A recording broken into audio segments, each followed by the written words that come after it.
Hey everyone, Jason Case here with another video today, and today I brought along Kenneth Hasty. Hi, I'm Kenneth G. Hasty.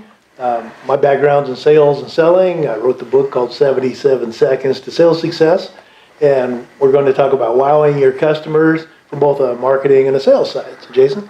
Yeah, sure. So what I want to talk about is putting systems in place so you do this on more of an automated fashion, because as you grow, it's hard to stay consistent with follow-up feedback and stuff with customers because you are so worried about, fulfilling orders, delivering a quality service or product that you offer, and you kind of let the other things go to the side and forget about them. So putting like systems in place so one of my previous videos I talked about marketing funnels and building out those 5 stages. So having systems in place for customers to wow them, that's great. So it happens on more of an automated fashion, and you can also do it more of a manual approach too.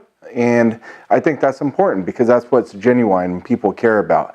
But having systems in place can still help do that on a manual approach by scheduling an automatic task to remind you to do that. So Ken, I'll let you kind of dive into one of your past experience maybe you have. Well, a lot of times you think from the sales side, the personal selling, when you wow your customer, is going to cost a lot of money. And, there's one way to do it that really doesn't cost you any money. And there's a saying that marketing is a monologue and sales is a conversation. So one thing to do is just have a conversation with your customers. Pick out a certain number a day, pick up the phone. It's okay, you can call. You don't have to just send an email. Call your customer and say, hey, I was just calling. I'm not trying to sell you anything. I just wanted to call and thank you for your business. And we really appreciate you and everything you do for our company. If there's any help you need from me, happy to help. All right, great, thanks, click. And that goes a long way. Jason? Yeah, so I want to share one of my previous experiences back in a company I owned before I sold it back in 2014. And we used to send out Christmas cards every year. And I'm sure you've got Christmas cards from companies, especially insurance companies and stuff. They send you out the cards, probably from send out cards. And it looks like a printed, like a handwriting on the card, but it's printed. I mean, we're not dumb. We know that this went through a printer and not everybody in the office signed it and stuff like that. So we did the same approach, but to our top customers, we sent out handwritten cards. So to our top 50 customers, we actually handwritten every single card, and I had everybody in my company that worked with that client sign it. And I received one call from a construction company in Pittsburgh that had, let me see, I mean, it was huge, but it was from the CEO of the company, and they personally called to say thank you. And they said, I don't know how often do you do this, but it just means the world that you guys actually, spent the time and handwrote out this card and stuff like that. And doing stuff like that, you might think it's simple, but it's different than everyone else is doing. And that's what marketing and sales is, and how you touch people. You have to be creative, and you have to do things different. If you start following everybody, then it just gets repetitive, and people put blinders onto it, right? But doing stuff different and creative makes you stand out. All right, talk about the personal selling side. What's another thing I can do that isn't really expensive? I got transferred to Dallas, Texas one time to pioneer a territory. This was in the dental business. And I didn't know anybody from Adam. I had to go around and establish myself. And I got to thinking about it. I had a budget. You have an entertainment budget from the company. And it wasn't very big. And I'm like, how can I maximize my budget? And I learned from my previous work that if you go into, say, a company, or in this case, a dentist's office, and you just take the dentist to lunch, or you bring them something or whatever, that's nice, but the staff's sitting around there like, what am I, chopped liver? So I started learning to bring donuts. Boxes of donuts weren't very expensive, and I'd stop in the office and say, hey, I just want to come by, bring you guys some donuts, tell you a little bit about what I do, and and they loved it. They loved the whole staff. So these are for the whole staff. Make sure you share a little with the doctor, And I would put my business card. I would tape my business card to the box. That's really important. Otherwise, they just go back. Oh, somebody brought donuts. This way, they go, who's that guy? And in the afternoon, when donuts didn't work and I still had some money, I'd bring cookies. Anyway, long story short, I was also the salesman of the year at that company and got an award at the sales meeting. Jason? Yeah, so I was just actually thinking, so you probably think, well, handwriting a bunch of cards, that's very time consuming.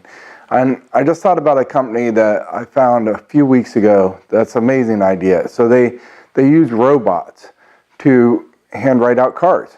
So it uses pen, uses ink, but you can have it in a handwritten style. You can pick the styles that you want. It's called bond.co. Look it up. It's awesome.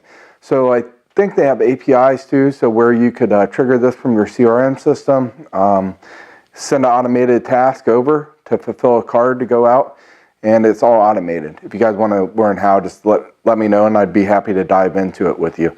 Some other things to consider with that is handwritten cards for saying thank you for a referral. So this could work with referral programs too.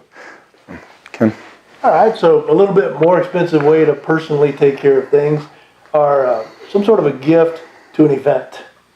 Now, I've done this with the U.S. Open, I've done it with the Grand Prix, I've done it with local basketball teams, etc. And I learned to do that when I was a purchasing agent, and actually before that when I was a warehouse guy for a company.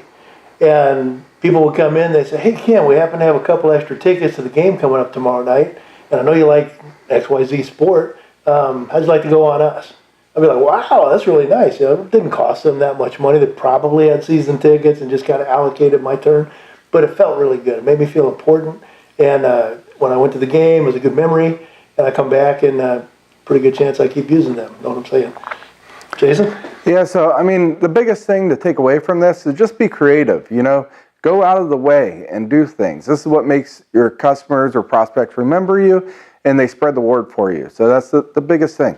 Hopefully you find this information useful, and if you guys do, please help us out, share it. Take a look at Ken's videos. He does daily videos too. What's your page, Ken? KennethGHasty@gmail.com. And I wanted to share something. That's your email, but what's your page? Oh, KennethGHasty.com. There you go. I forgot the one with the story. Yes. All right. So one thing that is not really expensive and makes a huge impression is simply a stretch limousine. And I know that costs a few bucks, but let me tell you a couple times where I've seen that used really well.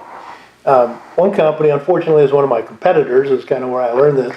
When their customers would come to a major trade show, and they knew ahead of time if they were on the VIP level of their company, they would send a limousine. So a driver would be waiting there for that person, with their name on there.